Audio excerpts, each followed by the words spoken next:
Good evening, everybody, and welcome to Commentary is Magic stream today on Sunday, November 5th, 2017. I am, as always, Grandpaws. I'm Emperor Bugle. Big Cheese will be joining us in a moment, but I am Arcat. We're glad to be here with an extra hour of sleep today. I needed it. I don't know about you two. I didn't get any sleep. I kind of woke up at the normal time and was surprised because I stayed up late. That's that internal clock, I guess. I mean, it's because that extra hour happened, is what happened. Yep.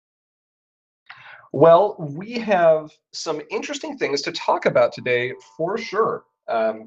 First off, we are currently buried under the weight of a tremendous number of spoilers. Thank you, Princess Rob. That's not complaining, by the way. I think there's like 3, 4. I think there's closer to 20. How does 17 grab you? It's a nice number. I like 17. It's prime. It's a prime number. I don't like it. I'm suspicious about those prime numbers. You know what else is a prime number? 53. 53? 53 is a prime number. 53 is a prime number. I like how we each went Speaking there of 53, what are we talking about today? Well, I don't know, Bugle. You tell us. I think you've got some wisdom you're going to drop for all of us right now. Don't run 53 cards. That's the entire stream. We're done. Thank you very much. This stream was presented by Skitter. Thanks, Skitter. But no, this is consistency. You might recall, what was it, 2 weeks ago? Or was it 3 weeks ago? I don't remember. I believe it was 2 weeks ago. Yeah, I think it was 2 weeks ago. We had Cursed Chords on, and he did a presentation for us about flexibility. And it was a good presentation. It was. Full of good info. Thank you, Cursed Chords. Yes, thank you very much.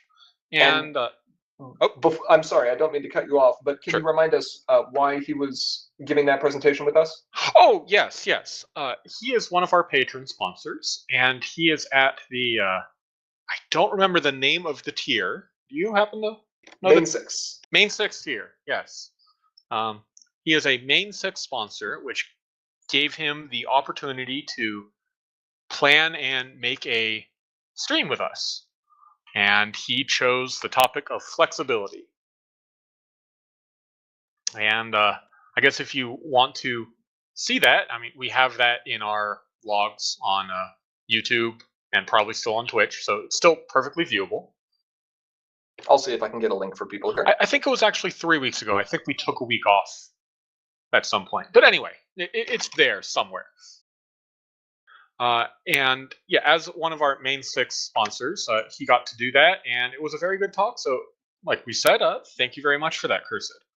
And after that, it made me think about the opposite, namely consistency. So that's what we're going to be talking about today. In a way, I guess, Cursed kind of inspired 2 different streams. There you go, Cursed. You got 2 for the price of 1. So, to start off, Cursed gave us a lot of good information about what flexibility is. What is consistency? Well, as far as card games are concerned, consistency refers to how frequently you can execute your game plan the same from game to game, right? It's how similar your games play out.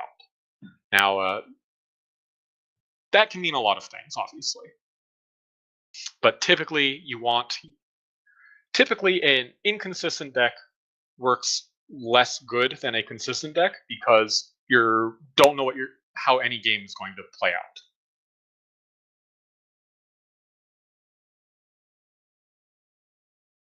Well, sure, absolutely. From a competitive point of view, a consistent deck will typically perform better than an inconsistent deck. Okay, so on the scale of consistent to flexible, is that actually a scale? Is that really what we're talking about here? It's kind of a scale, but it's more of a graph, an XY coordinate graph. While they are opposites, you can have something that is consistent and reliable, consistent and flexible, and you can also have something that is inconsistent and irreliable. Okay, but for the most part, we're generally talking about flexibility being on one end. Yes, for the most part, for the most part, when you increase one, you will typically see a decrease in the other. Okay. They are two sides of the same coin. Yes. Okay, so Blossomforth, as a character, perhaps might be an example of flexibility being pushed a bit too far. A little bit, yeah. And Vinyl, of course, is a great example of one of the cards that can increase consistency tremendously. Tremendously, yeah, absolutely. The drawing more cards is a pretty solid way to increase your consistency. The more cards you see, the more likely you're going to see a particular card in a game. And that just, yeah, increases your consistency. Yeah, so being the inverse, however, doesn't mean that they are. You can't have cards that are both. You like take Gyro for example. Gyro allows you to be flexible because he lets you find multiple different things, but he sorry, I lost my train of thought. Yeah, Gyro lets you find multiple different things, so he's flexible in that regard, but he's also consistent in that when you draw a Gyro, you can draw whichever one of those immediately. Right, he's effectively doubling your chance to draw any single event that's there in the deck. Right, yeah, exactly. So while normally your consistency and your flexibility are opposites, sometimes they can actually work hand in hand. Okay, so the general goal being the general topic being that consistency is being able to do exactly what your deck was designed to do game after game after game. Right. Regardless of whether that is control, farming, aggro, or combo, right? Any deck can be consistent? Any deck can be consistent. Similarly, any deck can be flexible. But okay.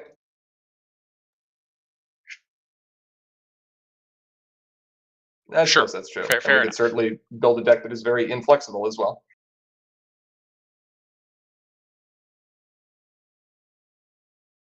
So, Bugle, talk to us a little bit about some of the benefits you could expect with consistency. Okay. So yes, we've talked about why it's good, but we haven't. Or sorry, we talked about that it is good, but we haven't talked about why it is good. But yeah, the first and foremost is probably that it helps you draw your linchpin cards when you need them. For example, let's look at Zipperwill deck, right? Zipperwill is a very key card of Zipperwill, as you might have guessed by the name. If you didn't draw her, you would probably you're almost guaranteed to lose. The strategy revolves around her very, very much.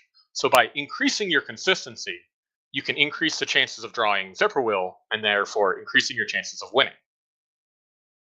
And one of the best ways that Zipperwill has to do that is built into its main. Yeah. Princess Twilight Sparkle, because of her Meticulous ability, right? The Meticulous, the extra AT, Twilight usually comes paired with more Meticulous and Ancient Research. All of this helps you find your main. Sorry, not main, Zipperwill. The AT card. Kind of doesn't, but it helps you draw cards if you need to, right? So it kind of helps. Okay. What else can consistency do for us? It can maximize the chances of drawing an answer to an opponent's threat when you need it, right? You know, if that opponent plays a Thunder Lane and only card you have in the deck to deal with that is a single food fight, right? It's the only card. Chances are that Thunderlane is going to walk all over you. Meanwhile, if you had 3 food fights and 2 yoinks, for example, your chances of being able to deal with that Thunderlane have gone up considerably. Sure. And you actually mentioned earlier about a card that can kind of make sure you have an answer exactly when you need it. Yeah, Gyro. Gyro will find your answers to that Thunderlane, right? Or if they, for example, let's say they don't play Thunderlane, they play Harsh Judge. Harsh Judge won't be affected by your yoinks or your food fights, but you could find a downright dangerous instead with Gyro, right? Right. So Gyro helps you deal with any threat at any time. So increasing your consistency can help you deal with the opponent's board. Well, sure. Anything, yes. There aren't many that can't in be. your deck. Yeah. And what is one of the last benefits that consistency can provide for us? Well, it increases your chances of performing your game plan to the letter. Let's say your game plan is aggro, right? Okay. So having a problem deck that is very easy for you to confront and also has very high bonuses can drastically increase your consistency. Because let's say your problem deck was all 2/2s, like me and Meanie Pants here, right? 2/2, bonus 2, and 5, right? Okay. That means no matter what problem flips up, you know it's going to be 2/2/2 and 5 for the opponent. And you can plan for that. If they're not all 2/2/2/5s, like let's say one was this, one was 4/3/3, another one was 1/1/1, right? It's harder to plan for what your problem is going to be because it's inconsistent. You have no idea what it's going to be. Sure. We ended up seeing this have a tremendous impact in the performance of a deck like Hot Wings, which was something that for some players was a little bit more difficult to understand, that it wasn't just necessarily about the cards within the draw deck. The problem deck also mattered, and it mattered tremendously. Absolutely. Every single problem in that deck could be confronted with Balluna and Cadence. And that was done intentionally, of course. Yes, 100% intentionally. And additionally, some of these cards, like Meanie Pants, can provide other methods of consistency through effects like card draw. Right. Yes. It's just the icing on the cake, but yes, having a consistent draw deck and a consistent problem deck for whatever your game plan happens to be is very, very crucial. Hey, Big Cheese, how you doing? Yeah, wouldn't you agree, Cheese? I totally, completely agree with whatever it was you just said. Awesome. All right, I guess that's it. We're done. That's true. Our queen is best queen. I mean, obviously that's true. But yeah, most decks, and I would hazard a guess to say all decks, have a game plan of some sort, right? I'd hope so. Or maybe not limited decks, but constructed decks, yeah. Sure. But they have a game plan of some sort. So consistency helps you reach that game plan. If an aggro game plan is usually either confront lots of problems or starts lots of problem face-offs, one of the two, sometimes both. And being unable to do that as reliably as you would like will hurt your performance. So sure. I think that's it. Like that's why you should consider consistency when building your decks. Sure. It will generally help your performance. I just want to very briefly touch on the fact that problem deck then can actually be expanded to cover all the archetypes like we mentioned. And you can really see this, especially in some of the top meta decks now. If you look at a lot of control decks that are present, you're going to notice things like very high confront requirements for the opponent, very low bonuses, and generally effects that are punishing them for not confronting or making it as difficult as possible for them to do so. Yeah, either making it as difficult as possible for them to confront or giving you some side benefit, like drawing an additional card or making your stuff cheaper. Like, right, yes. Yeah, most control decks will also have some form of consistency, even if it's not the numbers on the card. Sure. And we see a similar thing with various combo decks from time to time, where they really want to try to maximize their consistency of their draw decks, so they'll include card draw effects on their problem deck as well, in addition to trying to slow the opponent down as much as possible. A lot of AT generation effects on those as well. Yes, I believe the jokingly referred to combo problem deck is the problem deck that is all tens. You don't care about anything else. That's a joke. Like, it's the combo problem deck. It basically is now. There's a few decks that might prefer to swap out something for, say, Entrance Exam, but that's really about it. Right. Anyway, yeah. So you covered the benefits of consistency, and we know exactly what that will allow us to do. How do we actually get there? Well, there's a few tips and tricks, right? The most common one that most players know about, or if they don't know about it, they tell other. They'll tell. Sorry, they'll be told this by more experienced players, is to run 45 cards minimum. How many? 45. One more time. 45. Minimum or maximum? Both. So 45, exactly. Not 53? Yes. Not 53. But 53 has done really well. Additionally, a way to increase your consistency is to run 3 copies of each card in your deck. You're more likely to draw a card if there are 3 copies of that card. Just math, right? Now, that ends up working out to some nice math for having 15 different cards with 3 copies each. How commonly is this done? Not very commonly. To be perfectly honest, while we do see 45 card decks most of the time, 53 card decks are far less common. We don't frequently see only 15 times 3 problem decks, right? Right.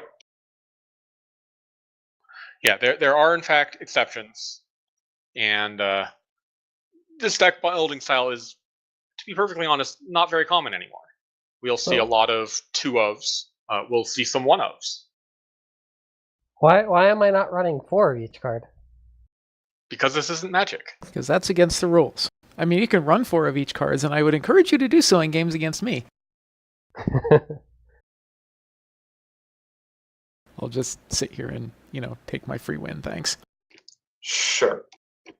All right, so obviously, if we are minimizing the number of different cards that are in our deck, our odds of drawing any single given piece are going to go up. That's just basic probability. Right. What else can we do, apart from just following the 15 and 45 rules? Right. Well, drawing more cards. Or just looking at more cards. Stuff like Meticulous and Ancient Research as well. The more cards you see, the more likely you're going to see the cards that you need at any given time. Okay, sure. Yep. We covered that with Twilight Ambassador. And Vinyl. Yep, both. And Vinyl. Yep. And cards like Meaning Pants and Let's Get This Party Started and all kinds of different effects. Anything that lets you pick and choose what cards are in your hand, basically, even if it's just drawing more cards, will increase your consistency. Related to that, of course, are tutors, card tutors. like Gyro. I think we already went over Gyro pretty heavily, but yes, Pinkie Pie is another good example. Pinkie Pie is basically a extra copy of any friend in your deck. Just you have to pay 2 for it, and have the 4 pink rec. Sure. But we saw that multiple times with decks like Coco Chrissy's, with decks like Pie Eating Contest. Yeah, exactly. Tutors are good. We don't have one for resources quite yet, but we do have them for troublemakers. I mean, even control decks made use of that. We have 2 for troublemakers. We do have 2 for troublemakers because we have Zeroed Out. That's right. We actually have several. Yeah, we have Zeroed Out. We have Sneak Attack. We have Monstrous Cave. We've got a bunch. That's fair. But yes, none for resources. Poor resources. Okay, so tutors. What else? What about, like, we've got Tank and Rainbow up here, both of which are 2-cost, 2-power entry friends. Why would these be listed here for consistency? Well, because you might want to run multiple similar effects. Like in the case of entry, you probably don't want to only run 3 entry cards. Can confirm you do not want to run 3 entry cards. What are we at right now? Like 7 or 8 is 8 to 9. 8 to 9 with a little bit of flexibility based off of your main and whether or not you're using trading traditions. Yeah. 8 is pretty much the common rule, though. 8 is the common consistency, yes. And Best Pony. That is a great question. We will get to that in a moment. Yes. It is a very good question, though. You are thinking. You are thinking with portals there. But yes, so entry. Let's say your point scoring cards. Right. There are decks that ran both Nightglider and RTO. Right. That increases your consistent big point turns. Another example would be removal. Like I said before, you could just be running Food Fight, or you could be running Food Fight and Belly Flop, or Food Fight and Belly Flop and Rutherford and Tyrant's Reign of Terror and Spitfire. A lot of removal. There's a lot of, you can always, well, you can't always, but you can usually go up, right, in your consistency. Sure. And then your TM Busters and etc. Like you could run multiple similar abilities. Like we said before, you can only run 3 of a particular card, so this is how you can increase your chances even beyond that. Okay. And is there any other common method we can use to have greater consistency in our decks? Yes, this is probably the most important one, right? Say it with me, everyone. An easy to flip main. An easy to flip main. Yes. We're not talking cadences. I was gonna say, you mean we should run cadence? But apparently not. We're not talking bubbly mares. What about the CMC? Typically we're not talking about the CMC, though Gummy might change that apparently. Well, no, I believe he actually means the pink CMC main. Yes. Oh, sure. Okay. What even? So clearly we have easy to flip mains coming in Sequestria. Yes. But there are other easy to flip mains that currently exist. And an example of this would be Muffin Mare. Yeah. Muffin Mare is kind of unintuitive at first that she's easy to flip, because you might think that, man, I've got to get a 3-power character into play at my home without having any entry. And that's going to set me back several turns. But Muffin Mare can also flip just off of your opponent having a 3-power character. So if your opponent is playing a main that needs to confront to flip, you can just move Muffin Mare up to your opponent's problem, and there you go. There'll be a 3-power character there soon, probably. Yeah, Maybe there's already one. That was the standard play against Bluna. Just move to Bluna, say hi. Just basically. Okay, Bluna's gonna flip here, so have a muffin. Yeah. Yep, that's true. Okay, so Bugle, do you want to address Mbest Pony's point? Yeah. So there is clearly diminishing returns. Well, sorry. His question was, is there such a thing as too much consistency? And this is a very good question, right? So let's think for a moment. Let's imagine a deck that has 45 entry. Oh, that sounds great. I'm never going to not be able to play anything. Right, yeah. 100% consistency. But now this isn't 100% consistency. It's close. 53 Kevin's is 100% consistency. Sure. Fair. I know exactly what my next card's going to be. Go ahead and put that on the bottom with your inspired, why don't you? But yeah, so this perfectly legal deck here is very consistent, but you're not likely to win many games with it. So just being able to ensure that we can always play friends isn't enough alone? No, it's not. What if I just want to be able to move my characters again and again and again? Can I just put like a ton of wildfires in there and just have like a massive 6-stage long conga line? I mean, you can, but you're typically going to get diminishing returns the more you add. Especially if you add more than, say, 3? Something like that. Well, I mean, we can have Wildfire, we can have Lyra Bonbon, we can have, I think there's a few, Holly Sky Dash. Stinger. Holly Dash, Cloud Chaser and Flitter, Sky There's Stinger. about 12 of them, yes. Falcon. But you should. Falcon, sure. Dude, how long of a chain can you get now? Rainbow Dash Main. The original. Yep. Yeah, it can get pretty big. I mean, it can get infinite if you use 2 Cloud Chasers and Flitters. Sure. But yeah, so at some point, it being more consistent just doesn't help you terribly much more. This is why the general rule for entry is approximately 8. It's because the 9th one, while it does increase your consistency mathematically, it doesn't increase it by enough to warrant adding the 9th card, usually. Sure. The difference between having 8 cards that provide you entry in the early game and 9 cards that provide you entry in the early game is relatively minimal, and it increases your chance of drawing a card that is not impactful at a later point. Exactly. Yeah, that's why sometimes the abilities on your entry can matter a lot. Yeah, there's a reason people are more likely to play tank than Emerald Green. Good old Emerald Green. Yeah, the way you really have to look at consistency like that is as you add more cards to perform the same effect, the percentage increase you have of seeing that effect decreases the more copies you add. Right. Yeah, I mean the first extra is double, and then The next one is only a third. a quarter, yeah. Right, exactly. Well,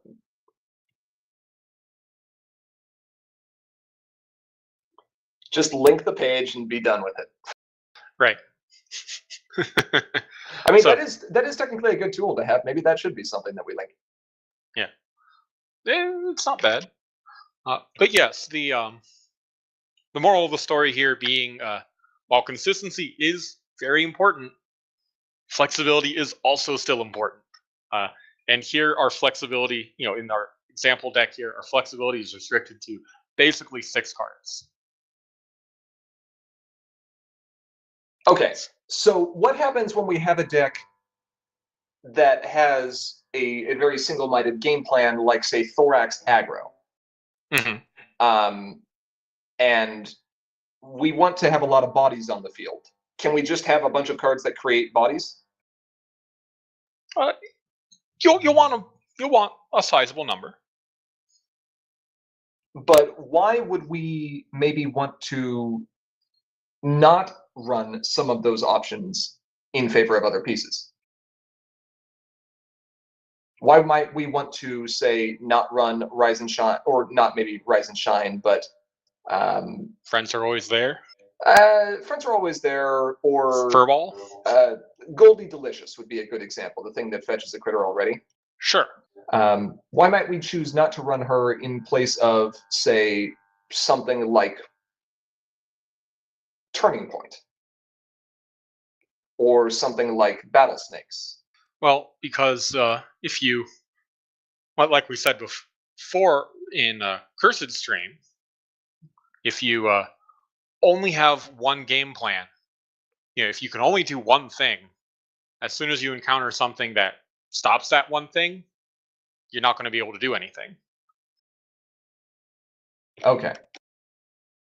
So this is exactly what you were talking about earlier on when you said that flexibility and consistency are kind of inverse. Yes.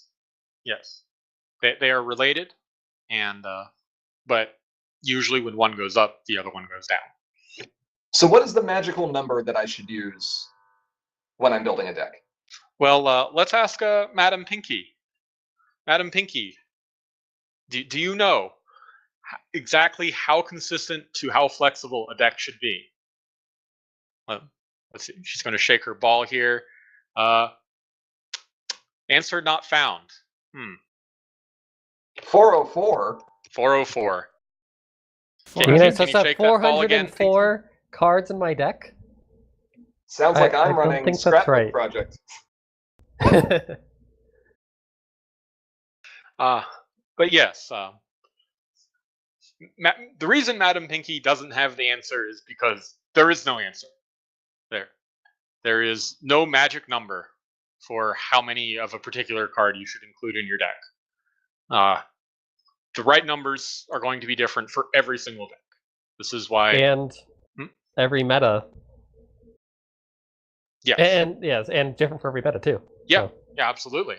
But like this is why we saw some decks like Hot Wings, which were mostly 3 and 2 ofs, and we saw some other decks that had a bunch of 1 ofs. It's because the decks worked differently and they had different numbers that they cared about. It's not going to be the same every single time. Okay. Well, that's some good info, Bugle. Thank you for dispensing your wisdom for us. Yeah, absolutely. It's really kind of a juggling game.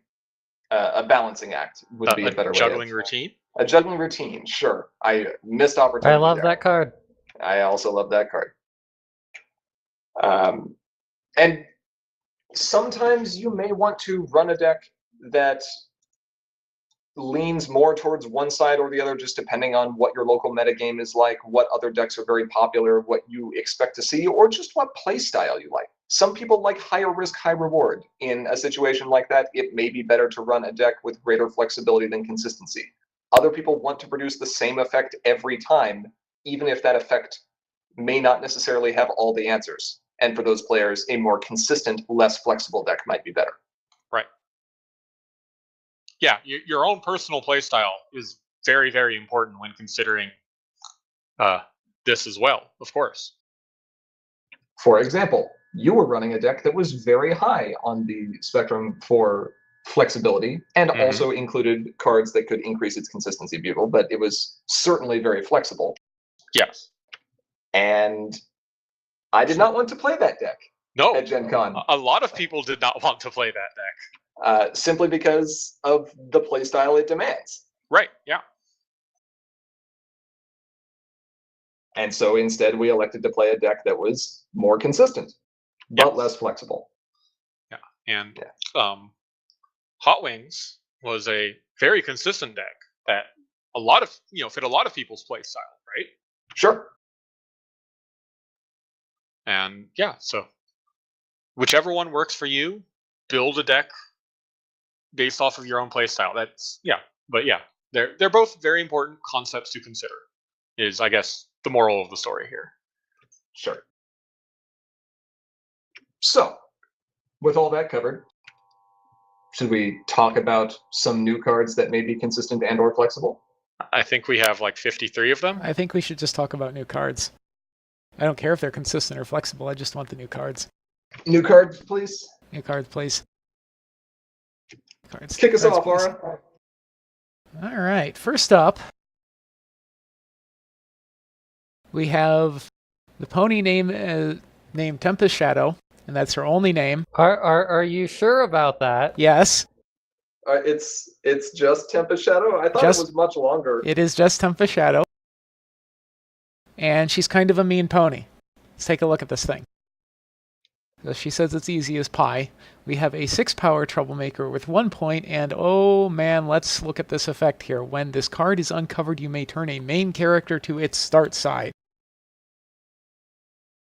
Do main characters want to be on their start side? I don't think main characters like being on their start side. Well, most of What them about don't. Discord? Discord's okay with it. Orange Luna's okay with it too. Orange Luna Yes. actually really likes being on her start side. Yes, she does. What about like Skystar? That depends on how Skystar much. also enjoys. That depends What on how about- much you like seashells. What about like all of the mains from that we've seen so far? Well, the other one is next. We haven't shown it on here yet. We Both of actually them. we actually managed to miss Solano our first time around. I don't know Yes, how we we did. did that. And Best Pony, Chrysalis would like to be on her start side. Oh, you mean the white Chrysalis from Absolute Discord? Yeah. Sure. Yes, that is a good one. Yes, White Chrysalis, Lyra. Lyra, sure. Yeah, that one depends a little bit. But yeah, this is White Cadence. no, White I think Cadence never knows what it's like to be on her boosted side. Right, so she must like being on her start side. Exactly. Clearly. well, at least you have one main that's just completely unaffected by this thing then, right? True. So yes, clearly you can use this on your own main if you have synergies that like to flip over. But what else are we really looking at doing with this card? I don't know. It seems like it'd be a good idea to say, "Hey, I've got a troublemaker wall up. Hey, Scoots, hey, Scoots, flip over. Stop scooting. Stop Hey, scooting. hey, Octavia, stop it. Stop music. Composing. Stop performing. Hey, Rainbow Dash, stop wonderbolting. That's the best I got. I mean, Hey, Applejack, drop your tools. Hey, Twilight, stop. Quit eating. reading books. Yeah, quit reading. Quit lecturing. The, Need- the moral of the story here is confront to flip mains don't want to go back to their start side. so, but you know what you really need to do with this card, right? You Monsters Manual it? no. You need to get googly eyes and, Oh. and just stick them on there. I mean, you're not wrong. Oh, open up your eyes. Exactly. They have to be proper googly eyes that spin around Yeah. a little bit when you move the card. Yeah. So Exactly. And then you have to do it to all the rest of the cards in your deck too, so that they're not No. marked. No, forget that. So I know this is a promo, but I'm noticing that we're having see-through art here. Is this a high rarity card? We don't know. We have not seen the presumably main series card for this. We've only seen the promo. Right. But have we seen promos of non-ultra rares, non-super rares with full art? I Yes. don't know. I believe we have. Okay.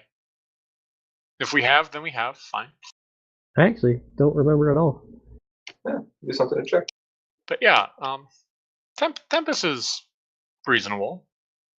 No, she's 6. not. She's completely unreasonable. Now, were we able to get any other info off of this card up at the top? Like power? Yeah, I said it was a 6-power troublemaker. Okay, it's just not in the image, so I'm just asking. Yeah, it is. It's right there. Pretty sure it is. Yeah, it's right there.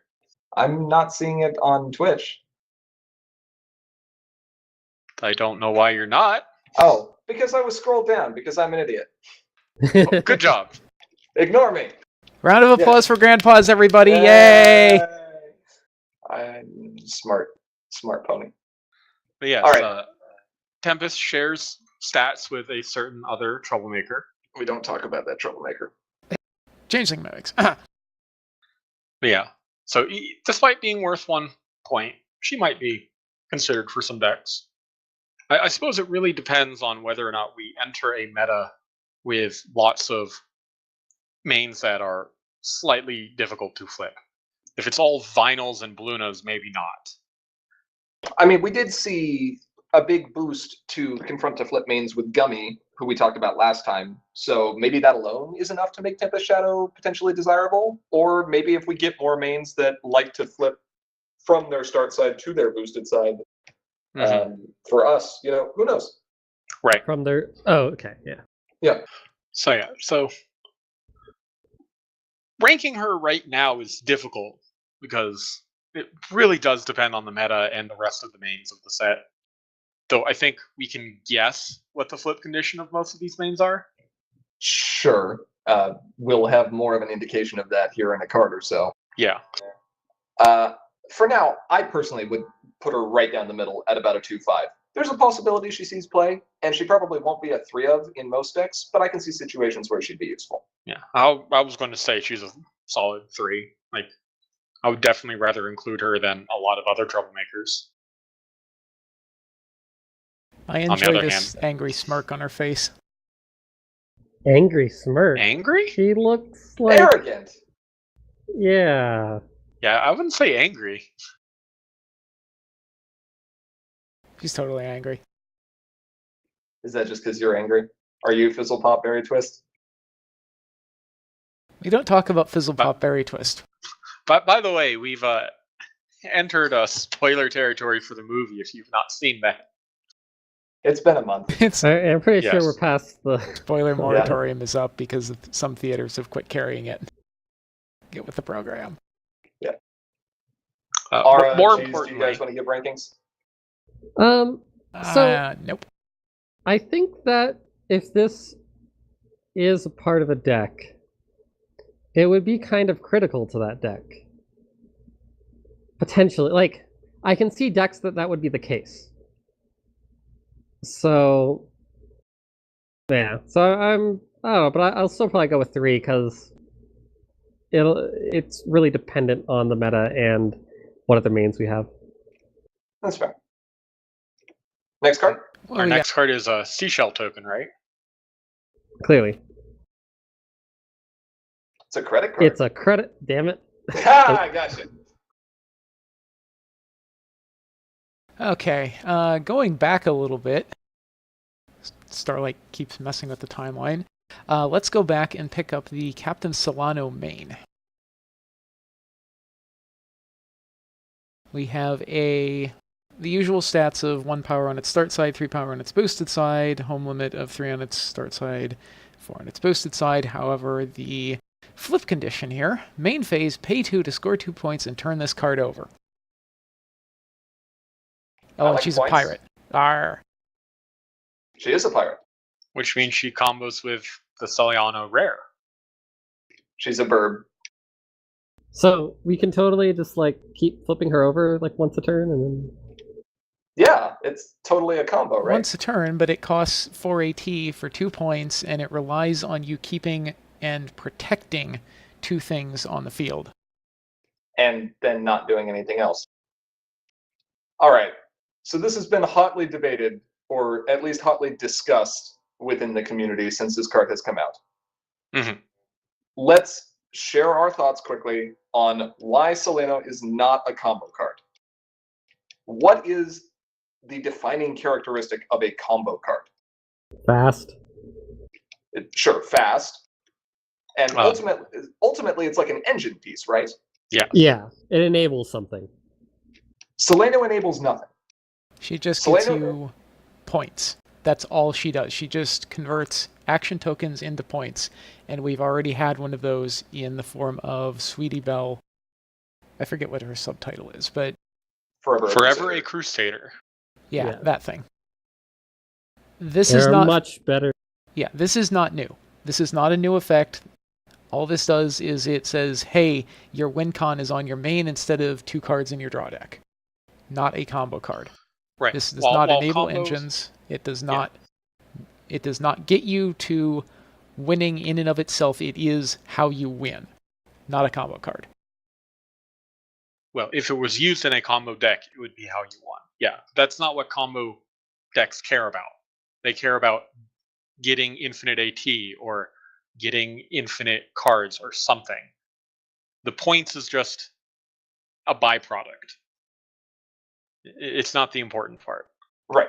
It's just a way to close out the game. Some combo decks don't even need points to be able to win. Right. True. Now, with that being said, let's look at Soleno as an actual main here. The big thing that stands out to me is, okay, she is going to be far less impactful throughout most of the game than just about any other blue main that we have. But she is the only main that we can sit there and say, not only am I guaranteed my blue entry on turn 1, no matter what my opponent does, but I can also guarantee that on my next turn, I'm gaining 3 AT. Yes. This might muck with her entry choices, because instead of needing to consider 2 AT entry, you might consider 3 AT entry, because you know you're going to have 3 AT right away. You also don't really have to look at entry, because you'd also be at 3 power. Or blue entry, yeah. You don't need to worry about blue entry at all. Right. But she is a card that basically lets you sit there and say, you know what? How about I not worry about having to flip my main and not have to worry about entry into my primary color? I just have it. Yeah. Seems useful. It's not bad. Oh, and by the way, she's in the best color for doing stupid things in Limited, so... And blue is pretty good at doing that. I mean, last in DE, it was pink. Blue was pretty up there, too. Turn 1 Lyra Grab flip all Rainbow the Dash belly was flops. really good. Though let's Unless be Lyra fair. doesn't flip for you. Yeah, Yeah, yeah. but let's bet. be fair. Blue is basically the color that you want in any kind of limited environment. You would, If you can, yeah. because you just sit there and do aggro things. And as such, I think this is going to be a highly desirable main in the pre-release and limited environments. So what about in constructed? Yeah, what about constructed? Personally, I feel in constructed, regardless of what your strategy is, you could have a better blue main. Yeah. That being said, I do expect people to make a Soleno plus Tempest Troublemaker decks, and I expect those to be a ton of fun to play. Like, of course it's going to be fun, right? It could be okay. I don't expect it to be top tier competitive, but I do expect it to be a fun thing that people will break out.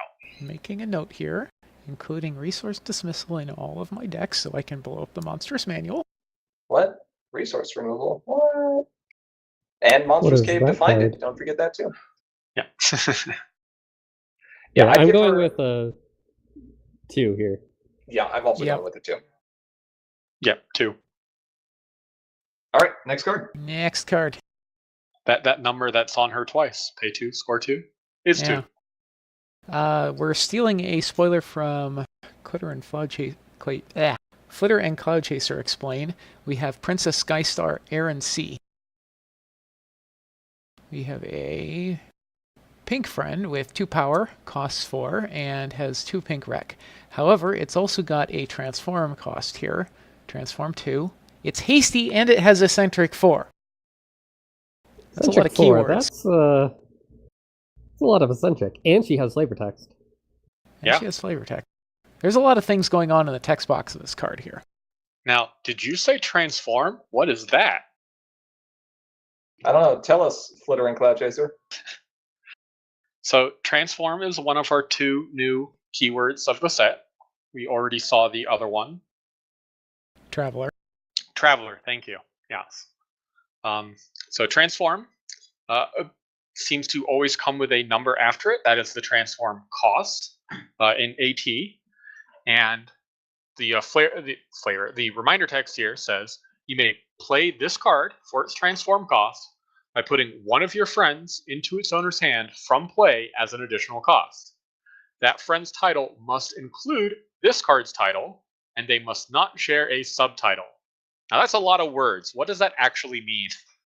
So basically, you can't take, say, this Princess Skystar Aaron C, and you can't have her transform into herself.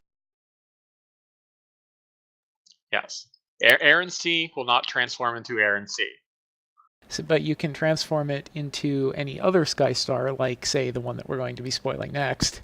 Any other Skystar friend. Any other Skystar friend, that's, yeah. You cannot put your main into your hand. But what if I want to? But I want to. So, yes. So a few questions on that then. What happens if I have a Pinkie Pie Holiday Spirit on the field and that's my only source of pink? And then I play, or I'm sorry, not Pinkie Pie. Let's say, I don't know, a pink Skystar friend. And I want to transform and return that pink Skystar friend to my hand to play Air and Sea. But then I would have no pink entry. Can I do it? Of course. Provided she had at least 2 power. If she was only 1 power, no, because you did not meet the rec. You need to meet the rec when you play the card prior to paying the cost of retiring Right. or putting the other friend back into your hand. So that is a thing that you are allowed to do. Right. In the comprehensive rules, the steps are you determine the cost of playing the card, you check color requirement, and then after both of those are done, then you pay the cost. Mm-hmm. Yes, Desmar Sama brings up a very, very good point. So if you have a frightened non-Air and Sea Princess Skystar, you can put that into your hand and play Air and Sea. And then you can replay the other friend. It's probably better than unfrightening it. Seems good. It even moves while it's at it. Now, what if I want to reduce the cost of this? What if I play a 2 bits and then want to play Princess Skystar Air and Sea? Then what? Yeah, that works. How much do I pay? You pay 0 because of Transform 2. Oh, that seems really good. Yeah, Transform is a cost, or the number is a cost, and 2 bits doesn't care about what type of cost it is, just reduces the cost. I mean, as long as it's an action token cost. Sure, yes. It does need to be an action token cost. Sure. Okay, so this is a little difficult to judge just because we don't know what the other Skystars are, but Hasty Eccentric 4 for as low as 2 AT seems pretty good. Yeah, and you're getting 2 power out of it as well. And possibly Is Mega Mare Eccentric 5, or is this the highest Eccentric we have? Mega Mare's Eccentric 3. Eccentric 3, okay. This 5 is cost the or something. highest non-X eccentric we have. Yeah, okay. Skystar's a weird hippogriffy. Yeah, but I think we Talks can to agree. Seashells. Well, they're her friends. Wouldn't you talk to your friends? They're also her wastebaskets. I'm just saying, she's making wastebasket friends. Yes, Premier Cloud Chaser would work with Transform. Though, you might not want to use Cloud Chaser for this particular one, because you're probably playing her on the opponent's turn. But yes. Because, Sneaky, you need 4 additional power to confront this, is pretty good. That's a good way to wreck an aggro dex day. Yeah. I'd probably put her at a 3. She seems pretty good. She's at least a 3. It depends on the other Skystars. We know one more, which is we're going to see in a moment here. And those 2 Skystars do work very well with each other. Shall we take a look at that site, Skystar? Yeah. Please. Princess Skystar making a splash.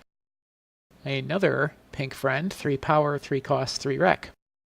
It also has Transform 2, and when this card enters play, you may put a 2 pink Seashell Friend token into play. Fun fact, only 70% of Princess Skystar's idea of what to do with friends actually involves seashells. Are actually seashell related? Pretty sure all of them were seashell related in the movie. Yeah, I think they were. Well, they were in the movie, but, you know, Bubblefish. she has other ideas. Bubblefish probably. was not technically seashell related. I mean, Oh, sure. yeah, that's right. So, you might notice something. Oh yeah, no, When this card enters play, works well with transform yeah, because you're putting going to be able to play it again. possibly by transforming it again, or possibly just by playing it for its cost. Right. Yeah, I mean, 3 for 5 is not bad. Oh, and 2 for she's- 5 is even better. And we obviously have a new trait here. We've got the Sea Pony trait. Yay! Well, we saw Sea Pony on Yeah. other Skystar. No, she No, was we did ally. No, no. Other She's Skystar. an ally. Oh, that's true. But Other Skystar is actually an ally. Yes. Hippogriff is. Yes. Sea Ponies are Sea Ponies. Hippogriffs are allies. And they're both royals. And burbs are pirates. Yes. And cats are what? I mean, I guess we'll get to that soon. We'll get We'll to find that. out soon. Probably ally. So yeah. So, yeah. So Skystar can transform from Skystar into another Skystar and then transform back and then keep flip flopping. And in the process, you make a lot of seashells. That seems Skystar to me. Yeah, it's pretty flavorful. I don't know how good this card on its own would be. It does enable the other Skystar, which is nice, but I think I'd prefer other options if they were out there. Right. Yeah. Though Cloud Chaser and Flitter did say there are other Skystar friends. Whether or not that's 1 or 2 or 5, we don't know. Okay, so I guess we'll just have to see. But it's not just these two. Seashells. Give this one 2.5 seems high, but maybe that's right. I don't think it's like a bomb in limited, so I'm just going to say 2. Probably. Though if you have both Skystars in limited, that might make your opponent squint at you. Well, especially given that Air and Sea is a super rare. Yes. Yeah, it's not going to happen very often. But when it does, oh boy. Oh, I boy, would probably indeed. I would probably squinty face. You do the Yeah, there's- exact opposite of there's what actually a Skystar's doing few- there. There's actually a few really frustrating things about that. You can Air and Sea on your opponent's turn to deny them the confront, returning the other one to your hand. Then on your turn, transform 2 back into making a splash to protect your Air and Sea, so you can use it again on a later turn. Yeah. And That's- you're making, like, one mode lets you confront better, and the other mode makes them confront worse. Yeah, and you can use it to deny the confront on their turn and then confront on yours with a better chance to be okay. able to win the face off. Do So- you want to handle Desmar's question? Yes. So Desmar Sama is asking, what happens with Transform and Xerox? Here's what happens. Absolutely nothing. Xerox will never have Transform at a relevant time. Transform is a cost, and costs are checked and paid before anything regarding as this card enters play happens. Yes. So by that point, the Transform doesn't help you at all. Right. She'll get it. If you choose Princess Skystar making a splash, she will have Transform 2. It just won't do anything. Right. It's the same kind of reason that, well, not the same kind of reason, but the same kind of idea as to why you can't hasty in a Xerox copying a Rutherford. Right, yes. Transform only works while it's in your hand. And by the time you play Xerox, she's not in your hand. She's in the Q zone. It's okay. You can use Xerox to make copies of Catajack. It's really good. 5 copies. Or you could play Xerox to copy the seashell that you made with Princess Skystar. That sounds awful. But Should That clearly- sounds like the worst. But if you Anyway, copy I mean, making a splash, you get another seashell token anyway. yes. But, I mean, we know changelings can impersonate rocks. Why not seashells? I mean, I guess that's true. But no, That- not top tier play. Funny play, not top tier play. Rocks have more personality than seashells. Oh, man. Are we going to... Yeah, Rock okay. versus Seashell, is this the new Penn versus Matt? Later. We've got more spoilers for now. Let's go to We the have next card. so many more spoilers. Alright. Okay. Speaking of dapper cats, we have Capper Dapper Paws. His paws, they're so dapper. He's It's a so 2-power. dapper. He's a 2-power white friend. Cost 2, Rec 3. And as alluded to earlier, he is in fact an ally. Opponents can't move characters during the score phase. Hey, Luna, hey, sit down.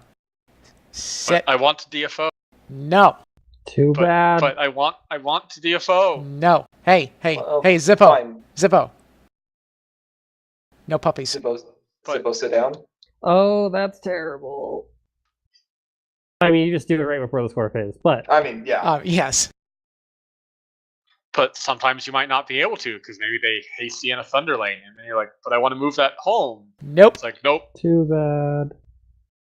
So this sits there and basically says your opponent just can't move things. Not your stuff, not their stuff, just nothing moves During the score phase. during the score phase. Yes. And according to Rarity, he is lovely or something. Yes. Baluna can get around this by playing some kind of frighten effect, which will then And shut off yeah, Capper's ability. ordering Sure. But it ordering does the mean triggers that correctly. the hasty Night Glider friend, the 2/1/2, and the hasty Princess Cadence, and for example, hasty Skystar, if Luna ever ran that, that's not HT going to work. Oh, right. Yeah, Or those won't Thunder work. Lane, yeah. or Thunder Lane, or any of that. Yeah, just no moving. So it's a pretty targeted pretty targeted card. Oh yeah. But it's an interesting target. Yeah, this is Note also that this affects movement during face-offs that happen during the score phase as well. Mm-hmm. So if they flip that Ever Vigilant, Capper says no. Is RTO move home or send home? RTO is move. She is move Yeah, home. she is move. Yeah. So Stop. So despite the fact that Rarity is complimenting Capper, Capper is not giving her an exception. I mean, he did kind of betray her. True. they kind of betray all of them. But for what it's worth, this is a super rare. So this probably won't be making that big of a mess during pre-release. Well, to be fair, neither is Baluna. Yeah. And neither is RTO. Yeah, Or I don't Thunder know. Lane. Or Zippo. Yeah. Yeah, I don't know that he's going to be terribly great in limited, but he's going to be. I would not be surprised if he saw some play in constructed. Sure, I'd probably include 2 copies of him in a deck where I was worried about it. I mean, yeah, but that's going to be a heavy meta-dependent choice because Sure. there are decks that he just is completely useless against. Well, There there's are at a least lot a of 2-power them. friend. He's also fabulous. His coat. I mean, come on. Yeah, that code is pretty great. Speaking of, I don't believe the movie ever gave his last name. I don't think so, yeah. The comics did before the movie came out, Oh, okay. which is also how we know his backstory and who the heck Virko is. Virko? Here Yeah, till I- Virko my plays 20 minutes. Oh, sure. Yeah, I didn't read any of that. It was actually very good for Capper. I mean, it all Well- ended up working out okay because now he knows the main 6. Mhm. And he has a way swankier coat. Yeah, he does. Yeah, he does. I New- also really like the bow in that Storm Guard's hand. It's not in his hand, it's tied around him. Them, even. Then Yeah. Anyway. But like that one is just like looking at it like, what is this? Why is it pink like- and Well, this is my life now. Tied Yeah, up in a bow. basically. I feel That pretty. pompous cat. meanwhile Flitter is going, how can I get this on Cloud Chaser? She is. Moving on. Let's do ratings quickly. I'd probably put him at a 3 possibility for constructed. Yeah, I want to say 3 because he's so meta dependent. In a meta with no blue and also no purple, he does basically nothing. Yeah, there's a place for this. Yes. Sure, I'll go with 3. There you go. Good answer. All right, moving on. Oh boy, let's talk Rainbow about Dash. this card. She's so awesome. She's so good. Let's talk about this card. Okay, so 0 hey, out of 5. Let's move on. no, let's go 4.5 out of 5 and move on. Perfect 5 out of 7. No. Is she a 5? Like, I I don't. don't know. Like, You know what? She might be.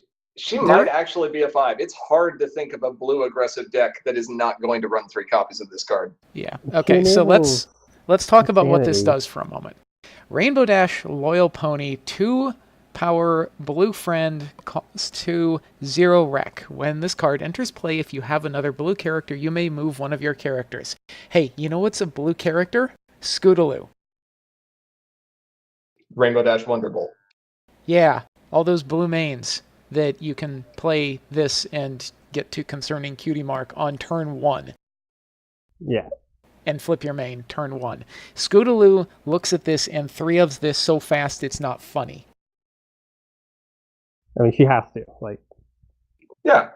3 of this, and like it's ridiculous. And Too bad she doesn't. Too bad the deck that would want this over Gummy, like, because with Gummy you want the 1/1 problem, and with Right. Rainbow you want the 3 problem. So unfortunately they don't work together. But you can do either one, and that's fine. Right. oh, and by the way, this is a common, Say hi to your limited god. pretty much. Remember how Berry Punch and Orange Swirl was a common? Remember how it did really dumb things? This is This going to do is- really dumb things. This is going to do really dumb things, and it's a common. Yeah. I'm actually probably good going to entry? give this a 5. It's, Yeah. it's the single best piece of blue entry that we have in the game right now. So the argument here is that this Do you, so almost this is Blue's Holiday Spirit. Basically.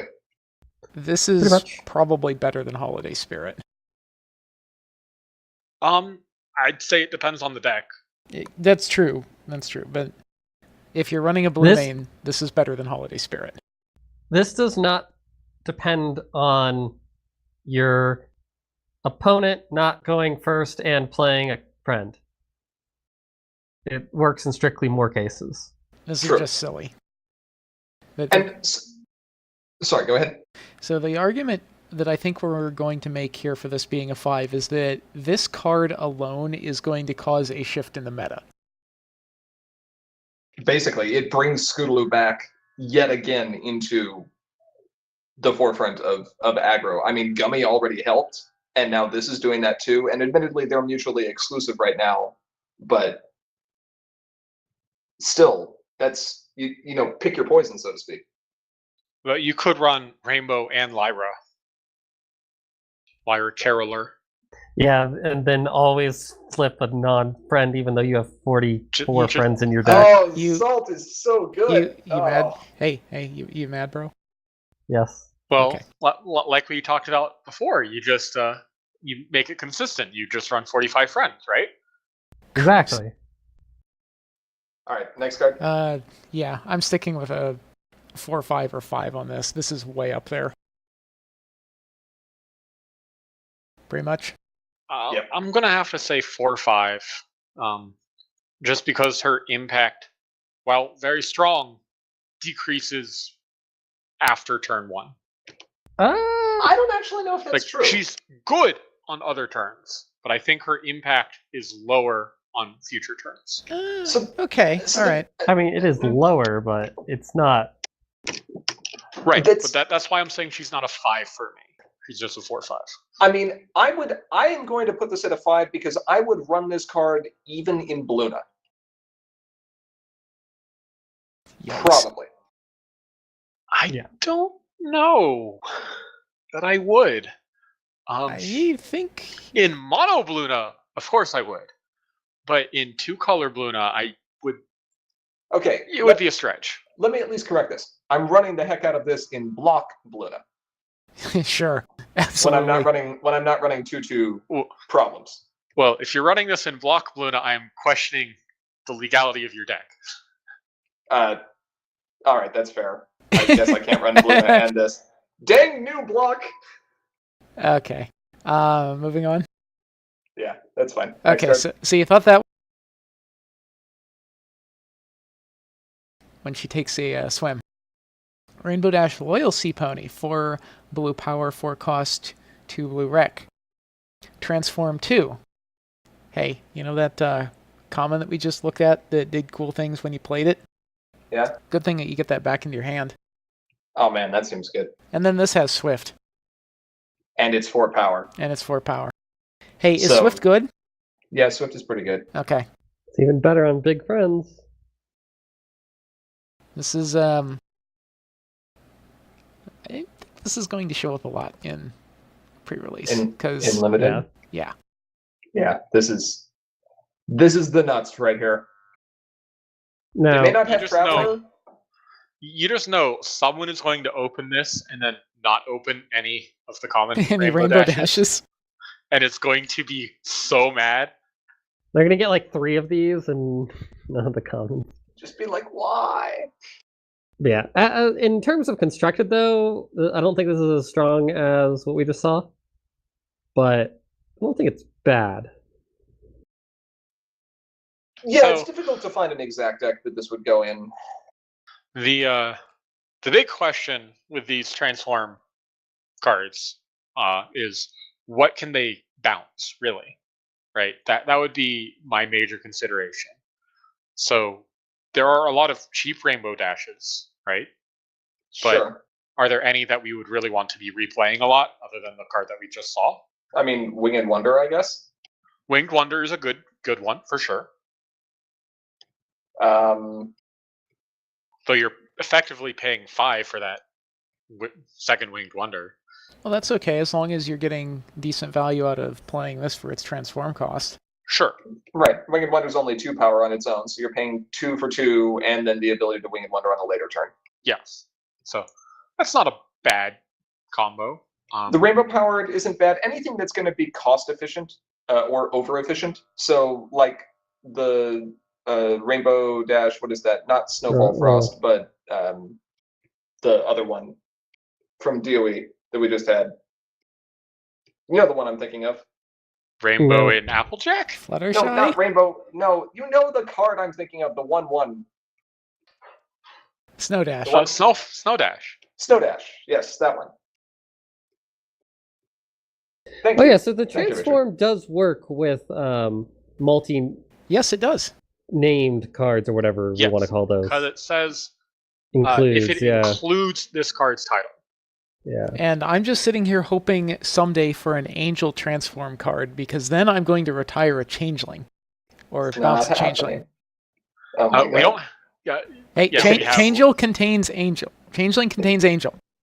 It does. also, you can put angel wings into your hand. Uh-huh. Which just seems better than putting changelings into your hand. But it proves that Angel's a Changeling. It also proves that changelings are divine.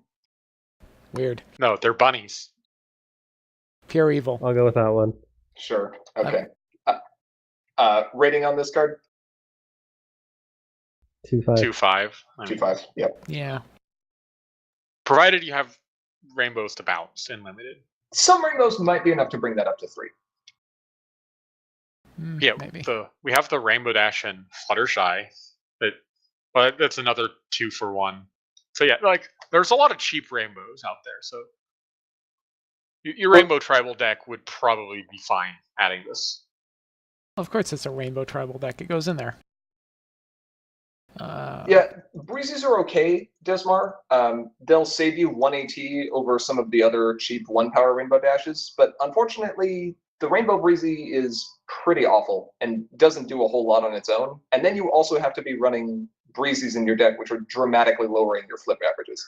What does that Breezy do again? Yeah, and then It's something about Troublemaker troublemakers, stuff. and it only You triggers during the move, troublemaker yeah. phase. During the Troublemaker phase, you may retire her to move a friend. Yeah, and if you're running that- breezies, you're also running some alicorns, and you're trying to do other things. Yeah, basically. Next card. Next card. Next card. We have Buy some apples. Applejack with Tiny Cup. Applejack, Compass. Honest Pony. 2 power orange friend, cost 2, no wreck. Hey, it's like there's a cycle of these or something. what does Looks like- Applejack do? When this much. card enters play, if you have another orange character, you may exhaust an opposing character. Also common. That actually is a really good question. What does Applejack do? It's not much. She sells apples and apple accessories. Exactly. She also overcharges you for tiny drinks. Hey, Rainbow got like 4 of those for free. Raised in a bar. So this ability is actually kind of weak. Exhausting during main phase is usually not accomplishing much. Yeah. If this were, I always forget the name of the card, Bailout? Bailout, then that would be interesting. If it were Hasty, that would be interesting, but like, it's orange. Hasty would be weird. We need an So- orange blue hasty. Yeah. This is, as we said, kind of less good than Rainbow. Yeah. This may still mean- find some good applications, because if you can take something huge out in the middle of a upcoming face-off, might be worth. I mean, Yeah. if Thorax is just parking his butt at a problem, I mean, sure. The real question is, you need orange entry. What orange entry are you going to choose? Is there a better 2 power? No. Flim and Flam? To be fair, this is also named Applejack, and that's going to be important because In a second, Yeah. All right, let's go to the transform. Let's actually do this. Let's do the pair of them first before we rate them. Sure. Sure. fair. All right, so let's. Hey, look! Now she's a sea pony. Same stats as Rainbow: 4 cost, 4 power, 2 wreck, transform 2, and this one has diligent 2. And a hat that she keeps losing. Perhaps right there. Don't use your fancy mathematics to muddy the issue. Diligence super impactful and limited. Yeah. I think I'd argue that with the advent of Traveler, it's less impactful. Oh, I'm not saying it's not. But getting your friends bigger over time can be quite nice and limited, where you can't be guaranteed to continue to draw useful cards from your deck. Yeah, I mean, 2 for 4 power, and then 2 for 6 power, and then 2 for 8 power is kind of fine. All I can say is that if this were a draft, I'd be hard pressed to pick this card. Yeah, I likely would not be choosing this one immediately. It would depend on what Applejacks I had. I mean, at its absolute worst, it's a 4/2/4 Diligent 2, and we saw a 3/3/3 Diligent 3 C play. Yeah. Mm-hmm. So Maybe. this is a little worse than the 3/3/3, but it's within the ballpark. Yeah, if you pay 2 for her, she's fine though. Yeah, that's true. So it would really depend on what other Applejacks I had. I'd probably put this one at 2 and the entry at like 1. I mean, I would put the entry. 1.5. Honestly, I'm going to put the entry at 2 because it's entry. It is entry. But we've reached the point now where, okay, I guess because of the way our system works. Right. Being limited. Yeah. It doesn't hurt you. Does not hurt you. It's probably helpful in your orange deck. If we had Singing Barrel, I'd rather run Singing Barrel. Well, sure, but You don't have Yeah, Singing Barrel. given what we know about, well, I mean, it depends on what kind of limited you're playing. yeah, I mean, yeah, I would play a 2/02 entry friend over Singing Barrel in most limited cases. A 2-power body is better than having to, pay 1 just to get your color so you can do something Yeah. else with it. I guess that's true unless you're going tricolor. Oh well. Anyway, next set, About 2. All right. about 2. Pinkie Pink. Pie, Joyous Pony. 2 Pinky power, with 2 Laughter her cost. Pony. tiny. Look No, how small Joyous her, Pony. her Laughter Pony. Joyous Pony. Look Laughter how- Pony. look how small her front leg is, and it's Yes, sticking that's out. what that is. That's not her leg. It's exactly what it looks like. It does. She's happy and she's sticking out her little tiny leg. It's the felt ponies that only have like the little sticks for legs. Yeah, the pointy ponies. Yeah. Yeah. That's funny. Joyous Pony. Laughter So what, Pony. what does she actually do? Laughter Pony. No? Come Fire. on. When this card enters play, if you have another pink character, you may draw a card. I like drawing cards. I like card draw. Hey, you know who this reminds me of? Berry Punch. Berry Punch. Wait, no. Is it Berry Punch? It also Yes. reminds me. Berry Yes, it's Berry Punch. Dreams. And Berry Dreams. This doesn't Excellent. remind me of Berry Dreams at all. This is a good card. It's named- Was Berry it's named- Dreams entry? Berry Dreams Yes. was entry. Yes. Yeah, so Tech- the only difference is the restriction and the power. Yeah, that it's like power off is by kind one of power. meaningful. I don't want to spend 2 AT to get 1 pink. Guess how much that opens up? It's not much. Not much. Opens up your Soprano. Yeah. Or I can just start trading traditions. Yeah. But yeah, no, I think that this card actually this is a lot better than Applejack. Like This card's drawing a card fine. is so much better than just exhausting an opponent's character. But So why can't it let you draw 2 cards? Because that would surely there are no mains that would, because that would fall under the broad category of having nice things, and you know we can't have nice things. but I want to flip my vinyl turn 1. No.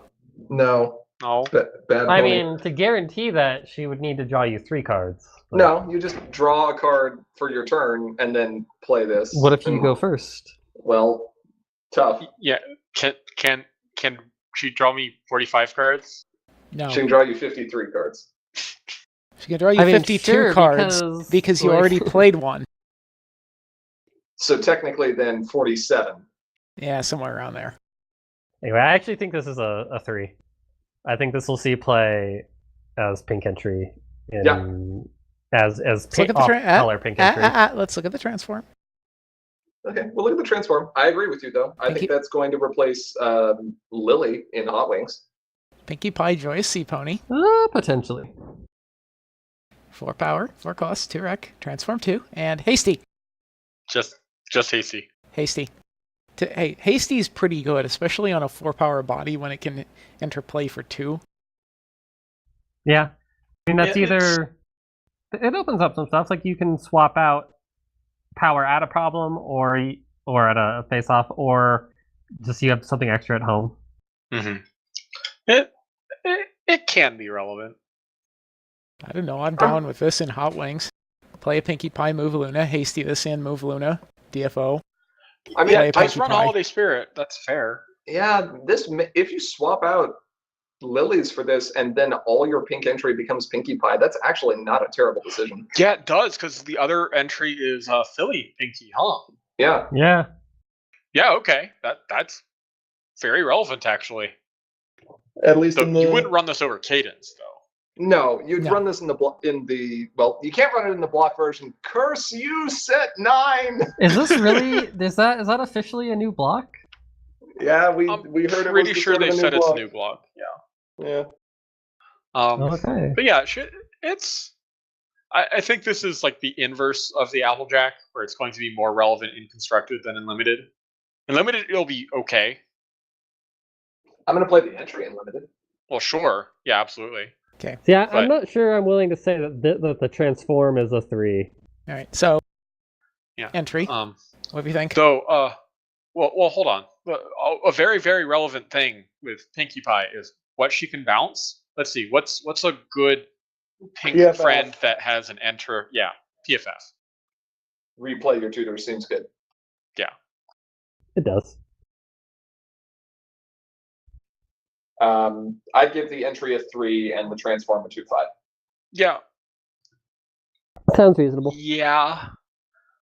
I'm going to be slightly more optimistic and give the entry a 3-5 and the transform a 3. That's fair. Yeah, I guess considering that I think the Pinky is going to be a constructed card and not a limited card, yeah, I would have to say 3. Moving on. Let's do it. Magical Pony. It's Princess Twilight. It's another Oh, that 2 really is her cost, subtitle. 2 power. It's thought you just were Magic joking Pony, there. right? Magical. It's a magical pony. When this card enters play, if you have another purple character, you may move an opposing character. That sounds like the opposite of what Rainbow Dash does. Oh, it's like those 2 colors are opposite each other on the color wheel or something.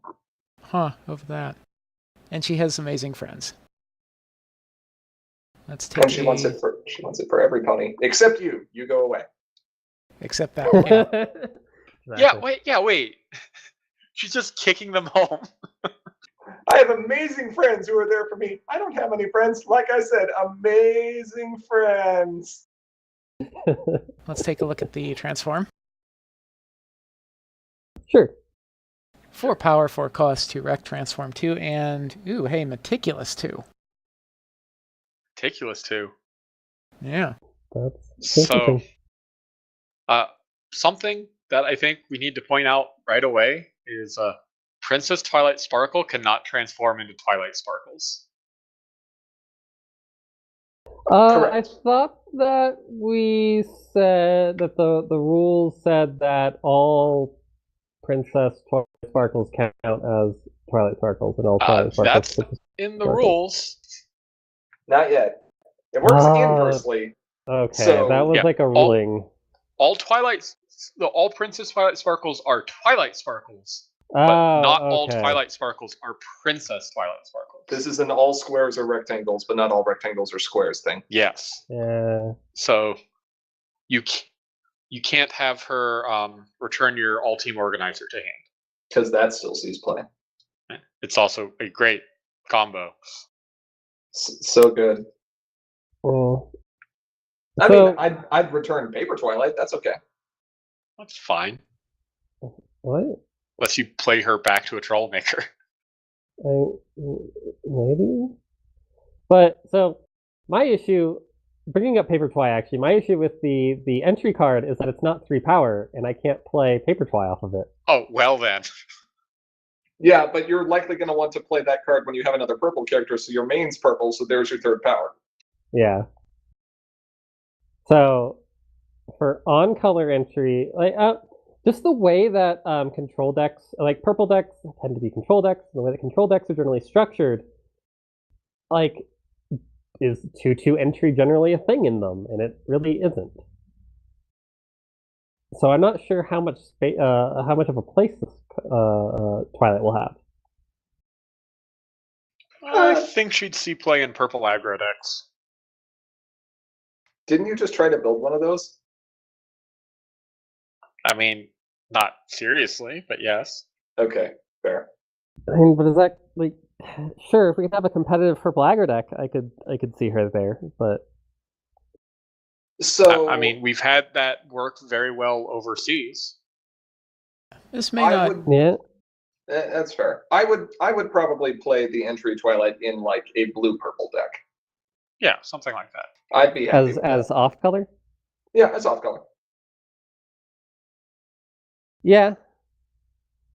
I mean, to be fair, The real getting question stuff is, moved around is never fun. So it sounds like something that you should be doing as often as possible. yeah. The main issue is that it needs to be effective as entry. So it really does depend on what your rec is. What your 2 Rex are, yeah. Yeah, that's true. Zeroed Well- out is 2. Yeah. Yeah. So yeah, there are Sakura's decks that too. could go in. Correct. Yeah, you got it, Richard. Yes, Richard's correct.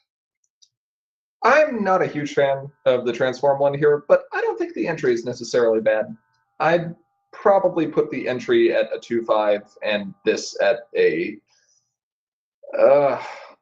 Man, I would be hard pressed to play this thing even in limited. I might drop the I know. transform to like a 1/5. I'd say 1. I might still play it for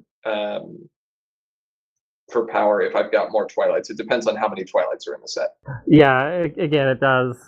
Yeah. Like what you bounce is very 'Cause relevant. It also depends on how much removal we ends up in the set. Because like big friends are actually really good in limited if there's not too much removal. Mhm. Yeah, that's a good point. And Meticulous 2 is really good in limited. Yeah, because most of your cards you don't even want. I still It- don't think I'd give it a 2. Yeah, I'll go with that. I think I would give it a 2 limited. That's probably fair. Next card. Yep. Sure. Rarity's a generous pony.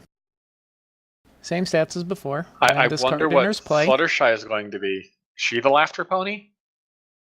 Quiet you. Clearly. There's When this Lap card enters Pony, play- and then Goof Pony, and then Pony. Hey, when this card enters play, if you have another white character, you may give a character +2 power until the end of the turn. Hold on, Don't you mean hold on. another character? No. A No. character. Yeah. A She character.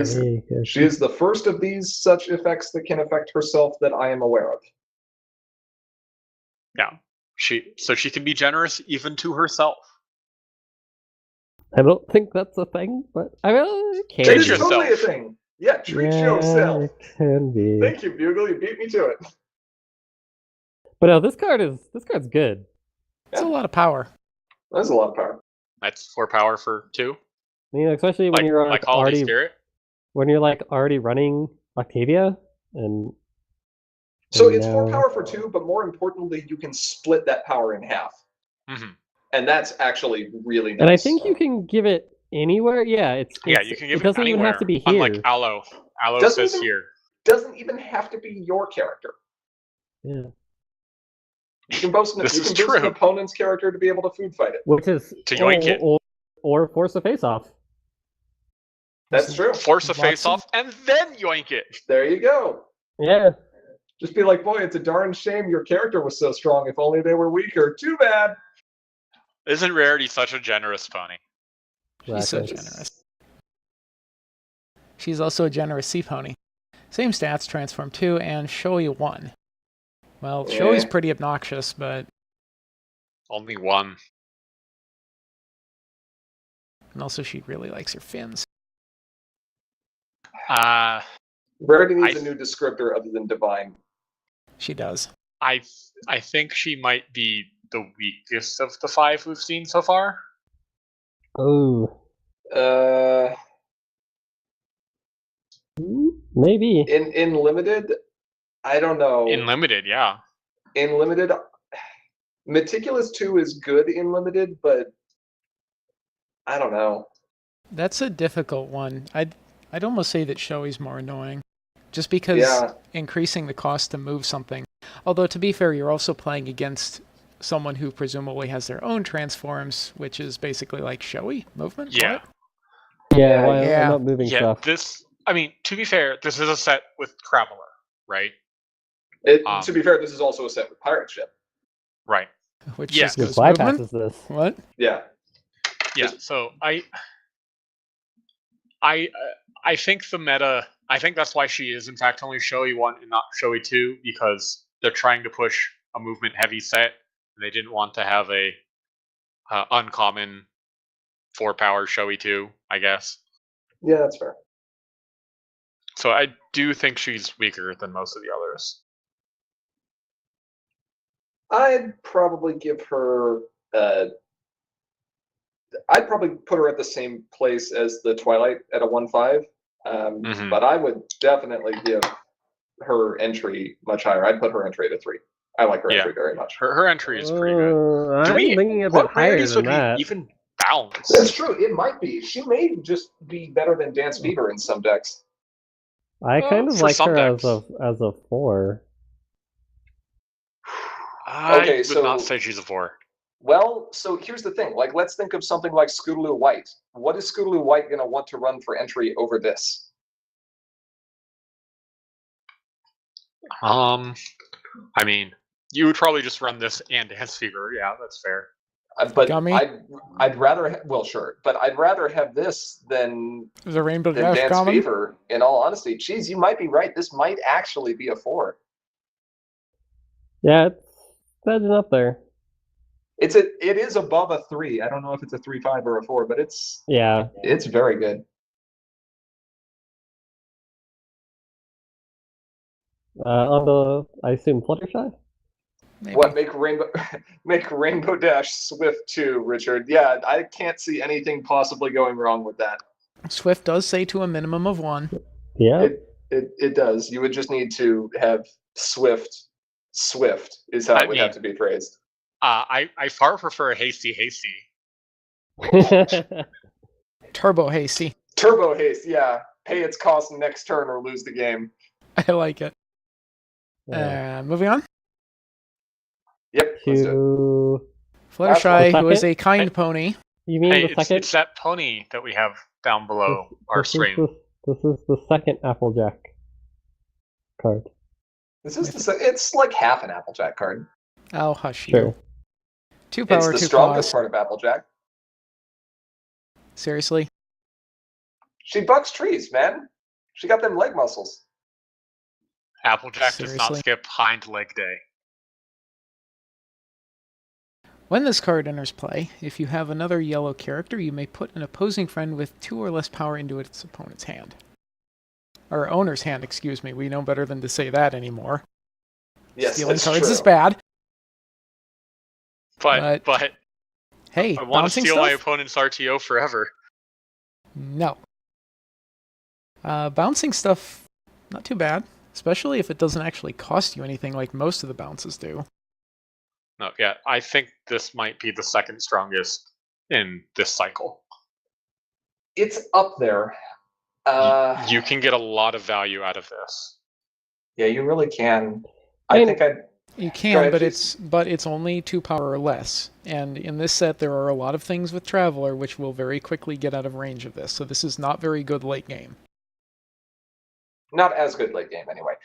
Right. The thing that we've kind of seen is 2 power friends are generally the disruptive ones that have strong effects that are going to mess with you, kind of control effects. Think Octavia Right. Harsh Judge, think Hmm. Night F-Soft, Glider. Rainbow Shine, Paper Twilight, things along those lines. But Glider. also think like all of the RTO, Night Glider.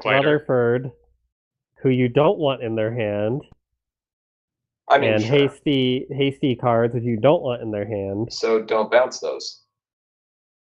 Yeah, but when they're so this has always been my problem with bounce to hand against playing against a deck like Hot Wings. There's not a single card in Hot Wings that you want in their hand. Soren. Yeah, I'd put Soren in their hand. Sure. I'd probably also put Holiday Spirit in their hand. Night Maybe Glider. Night Glider. But the point here he's making is that there are not a lot of targets that you really want your opponent to have back in their hand.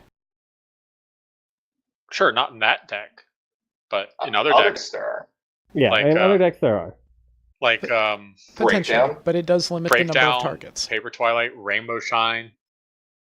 Everything in VBot forever. She did nothing wrong. Just Except half the stuff in VBot you denying can't them bounce. entry on that turn can also matter a lot. It's like, my opponent is playing purple. I wonder if they have nap cakes. Let's play Fluttershy, and now my opponent only has 1 purple instead of 3 purple, and now Yeah. they can't play nap cakes. Yeah, I that can cannot- be huge. I cannot wait to get into Fluttershy wars with an opponent where we each just keep bouncing our opponent's Yay! Fluttershy. Yay! Yay! Yay! Yay! Yay! Yay! That'd be terrible. Don't do that. I'm gonna do that. Oh, you're right. She is also a kind sea pony, same stats, transform 2 and calming 2. That's the number where that starts getting important. Yeah, calming 2 is calming 1 is pretty useless, but Calming 2 is pretty good. It's at least impactful. So if Yeah, you I get, think she's going to be fine in limited. She's a 2/5. Is she a 2/5? yeah, I don't think this belongs in a constructed deck. I mean, she's definitely not in constructed. No. Um, Is limited only at a 2? yeah, but Am I getting the scale wrong?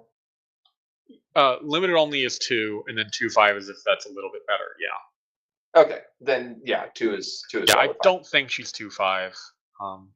She's fine. I think 2 is fine. I think her entry is at Like- least a 3. Yeah, if Yeah. I had, I don't know. This entry might be a 4. Like you said, what would you run over this? Oh, that's a good point. Thorax? Maybe. Traitor. Maybe Thorax. You don't run trader. He's a traitor. he's an experienced trader. That means he's even worse of a traitor. But yeah, I guess the question you have to ask is what other yellow or what other Yeah, decks are Sun going to run Shower? on yellow as a secondary entry? And the first thing that comes to mind for me is Octavia, because you can make a bunch of critter tokens and that synergizes as well. But then you're Mhm. running Gummy as entry, and you're already doing that. And you might run Changeling Citizens. I don't know. What decks even run yellow? Yeah, that's Ugh. the weird thing. Like, this isn't enough for Zippo because Zippo needs 3. No, you wouldn't run this in Zippo, but Zippo doesn't use friend entry. Yeah. Yeah. Because, like you said, you need 3. But yeah, I think I don't think I can. in the hypothetical deck that wanted 2 yellow entry, I think she would be a 4. Yeah. She probably Because would be. because I don't think, at least for entry, I don't think we should be considering is the color viable or not. Because like she turns on Brian, right? Sure. That's very important. She's halfway there to Bunyip, but she lets you play whatever other friend you need to play Bunyip. Yeah, that's true. Okay, that's fair. I mean, she turns on Kratos by herself. She so- turns on Kratos. And yeah, and you really do need to see the rest of the set. Sure, absolutely. But I'll put her at a 3-5 at least. Okay. I don't know if I'd go all the way to 4, just because I don't know what deck would specifically do that. But yeah, that seems reasonable. Maybe as high as a 4 for me. Mhm. All right. Nope. No, Nope. you're just not going to play her. We'll see. All right. Well, did we do it? Did we actually knock out all the spoilers for this week? I think so. Let's talk about Tempest again. Who? Let's check chat. There's no. I've checked chat. I'll let you know. There's Well, no. he might jump in at the last moment. You don't know. I do. I have the viewer list open. Okay. Let's talk about Fizzlepop. Berry Twist. So Richard wants us to be able to bounce our owls. If Fluttershy was a friend instead of an opposing friend. There's I a mean, lot that of- would be nice. There's a lot of problems that are caused by bouncing your own friends. Most of them have to do with exact duplicate, Eh, and the exact duplicate cannot be bounced with this. eh. Can't you we just like need to lower give the them power? the exact duplicate somehow. Huh? We just need to lower the power of exact duplicate. And I mean, we can do that too. All right. Well, that was a few. I'd say it's 4.25 fuse. What is a few here? A few is You- 4. You did the math. Yeah, it's 2.25 fuse. But what amperage can the fuse handle? Don't That's talk a- about fuses. I That's don't a have to go to work till terrible tomorrow. joke. Terrible joke.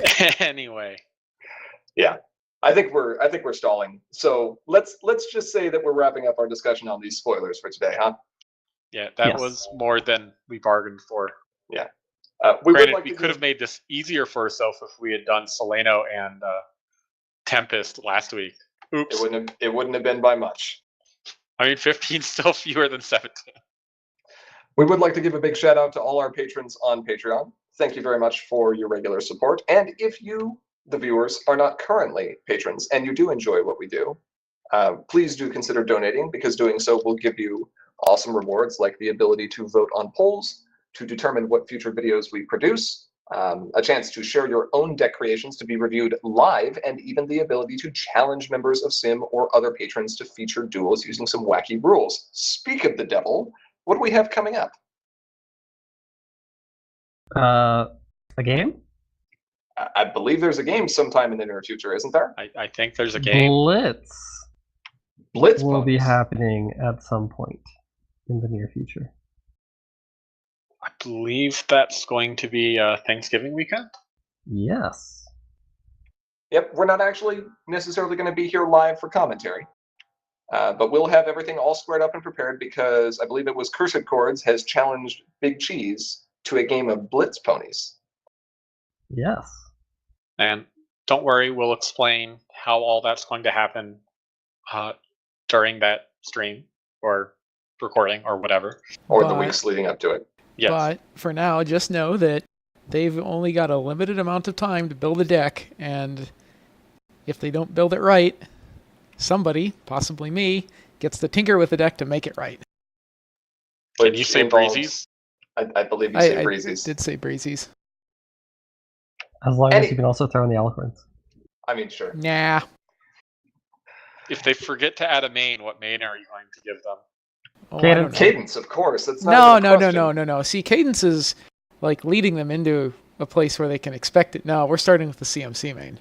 Oh, spicy. Anyway, What if they're already pink? Meh. hold on, Bugle. We got to get through this, man. Okay. Okay. If you do have comments or questions that you'd like to send our way, or if you're just interested in hearing what sort of crazy ideas we're working on for the future, and there are some good ones coming, there are many ways that you can, of course, stay in contact with us. We have Patreon, as we mentioned previously, but we also have a Facebook page, which is facebook.com/commentaryismagic. We are on Twitter at CIM_CCG. You can email us at commentaryismagicteam@gmail.com, and patrons at or above the $5 per month level get access to our Slack channel, where you can chat with us live any day, just about any time. Someone's usually up. And if you'd like to see any of our previous videos, including tournament recordings, you can, of course, find them on our YouTube channel, which has been linked in the sidebar. Please make sure that you subscribe so that we can fix our channel URL. You don't But with like all that- gibberish? So it's not gibberish. That's right. UCS_la-da-da-da-da-da. Yeah. With all that being said, though, and with all those cards having been covered, and with consistency having been explained in depth, I would like to thank each and every one of our viewers, both here now and watching this recording later, as would all the other members, I'm sure. Yeah. And that Indeed. what? Just meh? Yeah. No, yeah. Yeah, we would not be here were it not for all of you. Thank you very much. We do appreciate your support. Anyway, that's all for tonight. I am, as always, Grandpa's. Hi, I'm Emperor Bugle. Big cheese? And our cat. We'll see you next week. Is that correct? I believe so. All right. Next week on Sunday. See you, everybody. But